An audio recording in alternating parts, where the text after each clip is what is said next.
Well, Jim, another quote from Chris Jericho that a lot of the listeners have been sending in, and it turns out it's from the same interview with The Messenger, this mysterious messenger. The mysterious. He sounds like a Marvel villain that is going to herald the coming of Galactus.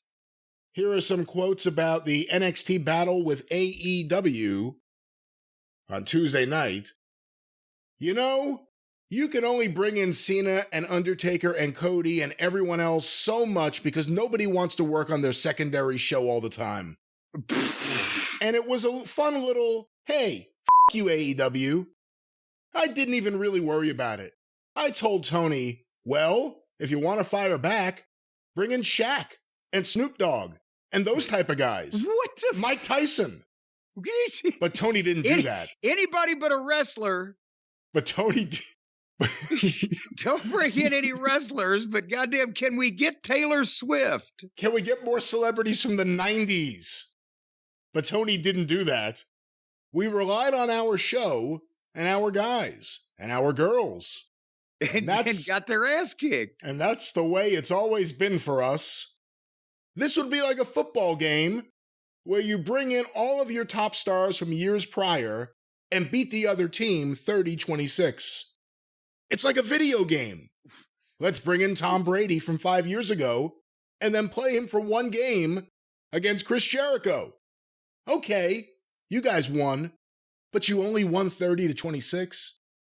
So don't get too far up your own ass. Oh my God. Because there's not enough room for everybody up there, and Chris has already set up camp. Because you didn't do that good of a job as far as crushing us.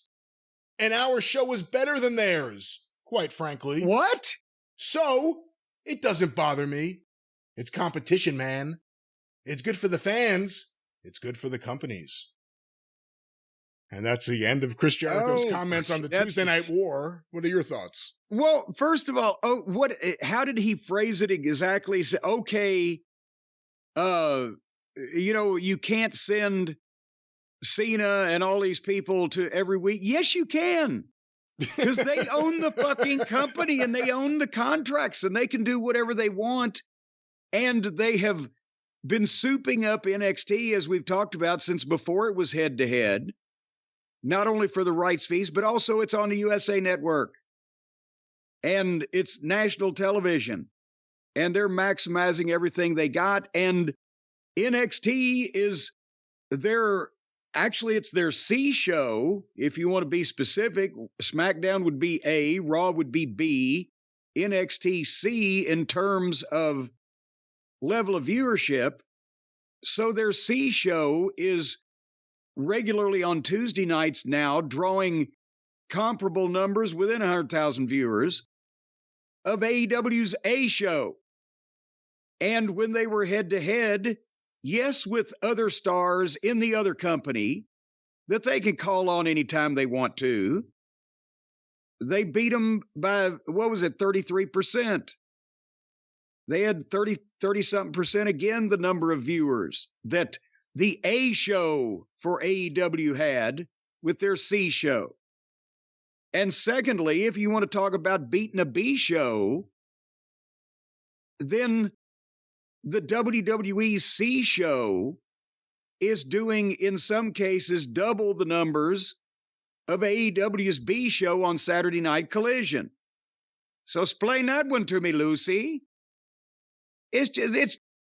It's better shows, but more professional shows with bigger stars that more people know about and want to see and makes sense. And it's not, Tony Khan and or all the indie wrestlers that he's fallen in love with, pleasuring themselves with these dream matches with Japanese baked potatoes with arms and legs and goddamn ludicrous fucking combinations that go nowhere and all the rest of it, that the average person goes, why are these kids playing on my television?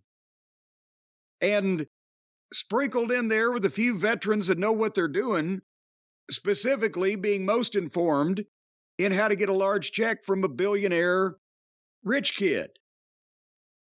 So that kind of summarizes the situation probably more accurately and intricately than any of those other comments. It says a lot, too, about the different mindsets in the different companies, at least amongst a top star or someone paid like a top star like Chris Jericho. The line you talked about, the one about, I got it here. You can only bring in Cena and Undertaker and Cody and everybody else so much because nobody wants to work on their secondary show all the time. Right. They're given dates. These are the dates you work. Yes. And if it's someone like Cena, you're calling and asking him to work this date. It's not like AEW where you say, I don't like to work Saturdays, so I'm not going to work Collision. Well, and also, obviously, Cena is not unlimited in terms of the dates, and if he wouldn't be as special if he was, but he is a team player and will go where he needs to go and do what he needs to do when he has time to do it. That's the whole fucking point of that company versus these other guys. Either they disappear because Tony can't figure out what to do with them, or apparently in some cases they disappear because they don't like what they're doing. Well, we will stay on top of Chris Jericho's comments and thoughts about the modern-day wrestling war. He certainly has a proven track record of being almost always wrong.